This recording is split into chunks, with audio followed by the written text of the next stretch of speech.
The Barungi people ancestry can be dated back to 35,000 years ago. That comes from Tishra 2007. The Beja and Somali people also carry this ancient ancestry. The Beja people in eastern Sudan speak an ancient Cushitic language and inherited the EM78 subclass, and western Sudan, i.e., the Darfur. The Beja are best known for a huge crown of fuzzy hair, and that's from a cave rock painting dated back to 2000 BC. The Beja, because of their Cushitic background, were early Egyptians combined with their language and physical features, and agree that Nilotics were responsible for the formation of Egypt. Thus, the theory of an invasion of Egypt by Semitic tribes towards the close of the pre-dynastic period must be given up. The enemies of the early dynastic slate carvings are of non-Egyptian type, possibly descendants of such Semitic immigrants or Libyans. Settlers from the west, the early Eurasian migrations to Africa came in the Lao-speaking people. Estimated that mixture occurred 4700 to 7200 BC. Ewenbi Ethiopians and admixed Ethiopian Kushites populated the rest of Africa and Arabia until the emergence of other cultures. This clan has built all other African cities. It is their art and artifacts that lie for show in museums around the world. They left evidence from thousands of years ago when they lived in the caves of Morocco to North Africa in the form of Berbers and people of Libya, Egypt, Morocco, etc. The Egyptians, ancient Egyptians, referred to their land as black lands. Matter of fact, agriculture, after it had come to Egypt, is where this reference really stand to hold. And the reason why it was referred to as the black lands is because it was rich. They associated black with being rich, black as being fertile. And another color they also referred to as positive was green, whereas red, as some would say, was referred to as a negative color. Is a beautiful display. It is a tomb in the New Kingdom painting of an official named Nabermon, and his family hunt birds in the marshes of the Nile. Many Egyptians use the Nile for hunting, fishing, and boating, along with other groups. Notice the people, which I believe she is his wife, because the young man holding on to his leg, he has the hairdo of a prince. And because he is holding on to the leg, that is probably his father. They are hunting birds.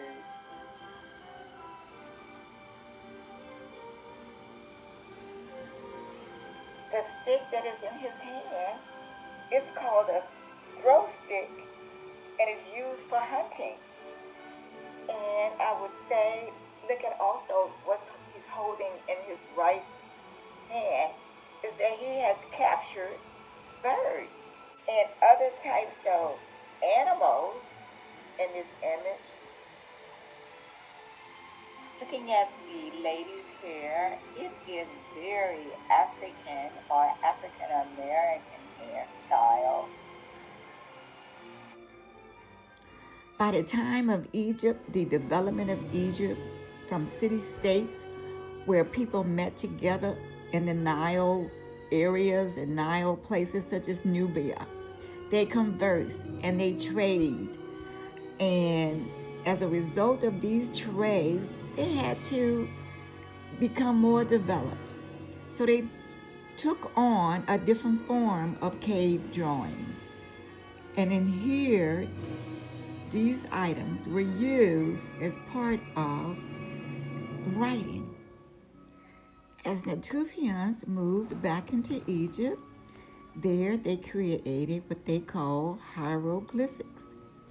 This replaced, as you know, cave drawings because Africans used cave drawings to communicate. It was basically referring to trade in some points, but most time it was about the life of the inhabitants in that area. In Mesopotamia, Natufians took to pad and created a way of writing, and they did also in Egypt. The whole world was about Natufians and EM78 pioneers.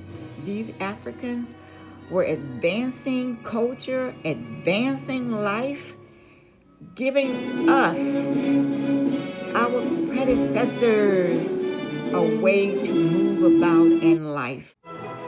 Here is the first king of Upper Egypt. He wears the white crown as a symbol of his royalty.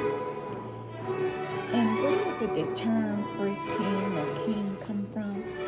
It came from southern Africa, 25,000 BC.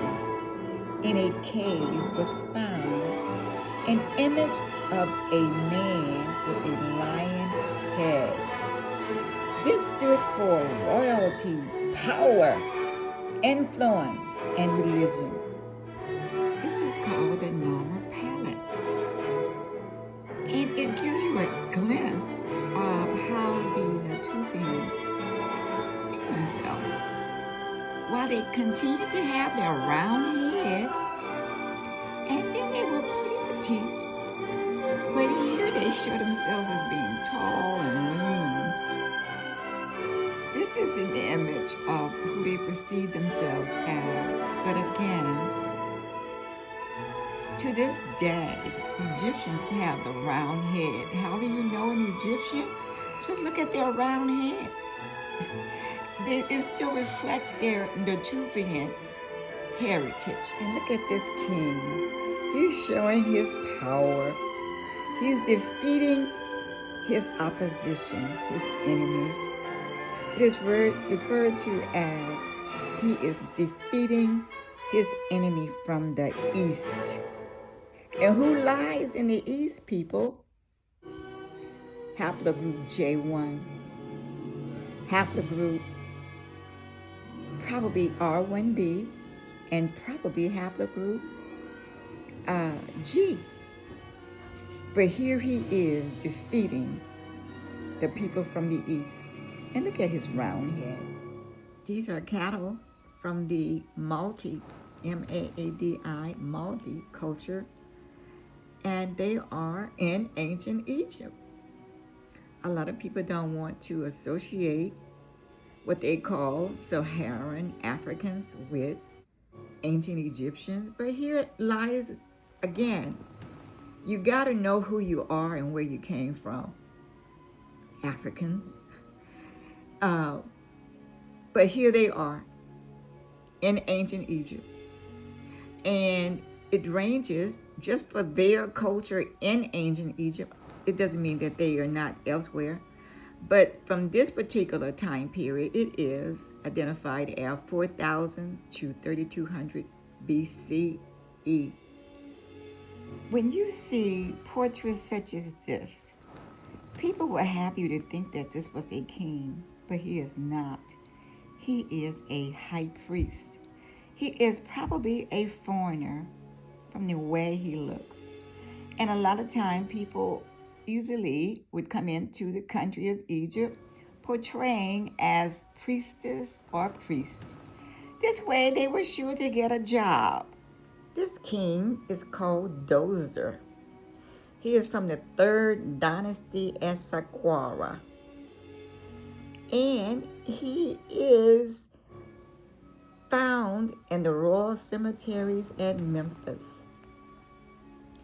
This early dynasty at Abydos is ancient Africans paving the way for modernization. This is the ibis-headed Thoth, Djibouti, god of knowledge. He was regarded as the inventor of hieroglyphics, writing. Fiction of what occurred in southern Africa 25,000 years ago was this carved image. It was a depiction of a lion head on this particular man, and I said that he was royalty, he was a king, he was influence. They've added one more term to depict this particular image, and that's God. And perhaps back in southern Africa, it was also translated as a god. I predict that it was these Natufians who had spread from their homeland after haplogroup J people or haplogroup G people descend on their community. And also visit my video on how the spread of the Natufians came about and the people who entered their city and dominated it. It has been stated, and I hopefully will be able to discuss that it was this spread of this particular haplogroup that seized control after they were stationed in Iran because of the water levels after the flood, after the ice caps melted. And they could not come across the Zarkos Mountains. They were stationed there, and they were hungry. Their first attack was on Susa. And after they attacked Susa, they probably took over all of the community's assets, and then helped them to emerge as another form of dominance. And they continued to spread towards Egypt. So the Natufians spread to Egypt, and they were determined to continue with their modernization. So here they are in Egypt. And this is the old kingdom. And look at Memphis, the powerhouse. Look at Giza. All of this was Natufian. And further south was, of course, Nubia. And Nubia, which was 5,000 years old, was also a dominating force in this part of the world, in this part of Africa. And I'm sure Nubia had been watching the Natufians. And though they were pretty much Natufians, but they weren't called Natufians, I guess you would say Nubians were first, because in Sudan, pottery was discovered that was determined to be 25,000 years old. And a wall, which I believe is still there today, if they are preserving it, if the wars haven't desecrated it, was determined to be 5,000 years old. It was a brick wall. But this is how it appears back in the days when the Natufians were powerful. This was before the migrations from the east. And of course, the Natufians running Egypt, EM78 had emerged by now. They're not sure where the origins of EM78, whether it was on the east side of the Red Sea or the African side of the Red Sea. They're not even sure if they came from North Africa, from the west. It doesn't matter really. I guess if you really, really want to know the origin or what I believe is the origin of EM78, it had to be during ancient time when, before the common split of the first ancestor that was Ethiopian. So there was a second split. And it was this second split that eventually created EM78. And EM78, like most other people, were spreading back into Africa in the north. Just like it is said that these particular skeletons or remains of people of northern Africa are determined to be 15,000 years old. And these people were EM78 with sub-Saharan blood, some 2,000 years, probably E1B1A, who were also migrating by this time. They had emerged on the scene. Some people think that E1B1A is older than the people who created the Natufians. But there is no real evidence of that because there are so many, what they say, deletes in E1B1A history. And because of these deletes, they say, well, E1B1A was first because they have all of these deletes.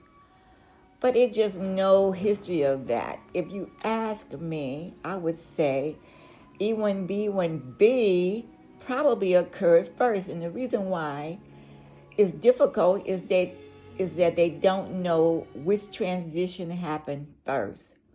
They believe that haplogroup D were the ancestors of haplogroup E, and that this mother and her child back migrated to Africa and interacted with some people who were not the pygmies.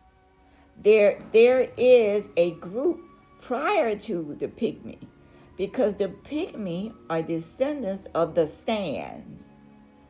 And so, but there is an ancestor before this split that were not a pygmy.